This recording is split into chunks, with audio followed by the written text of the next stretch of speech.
Deepika, I am very happy for you. See this is a wonderful result. आज सुबह के ये कितने सारे हमारे ये आए हैं, देखो ये सब आपके क्लासमेट्स हैं. 7.5. See we have very good result. चलो ये छोड़ें.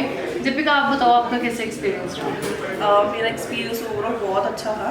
मेरे लास्ट टाइम रीडिंग में 5.5 रह गए थे. सो अभी मैंने 7 स्कोर करा है. And it is just for, मैंने अभी सिर्फ 1 मंथ की क्लासेस ली थी, तो उसके बीच में मेरी इतना प्रोग्रेस और मैंने एक्सपेक्ट नहीं करा था. पर रीडिंग में तो आप बहुत ही डरते थे. हाँ, रीडिंग के लिए तो मैंने हर टीचर से कंसर्न करा, मेरा रीडिंग का कुछ करवाओ, मेरा रिक्वायरमेंट डर भी ज़्यादा था. और लास्ट टाइम भी मेरे को यही डर की वजह से शायद मेरे गलत हो गए.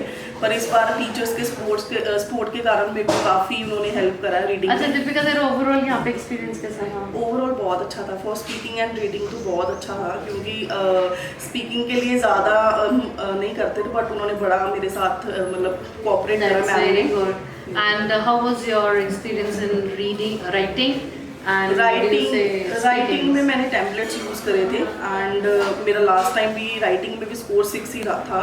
एंड अभी इस बार मेरा 6.5 है, तो मेरे हर मॉड्यूल में प्रोग्रेस हुई है. तो that is very good Deepika. I am happy for you, for your friends and for your family. Thank you. आज तो बहुत ही अच्छा दिन है. Everybody is coming with 7 just because of you ma'am. मेरा ये 7 में आ रहे हैं बच्चे and all with the sweets. Congratulations a lot. Thank you so God much. really bless you. Thank you, ma'am. I really hope you have a very successful career. Thank you, ma'am. Thank you. Okay, bete, take care.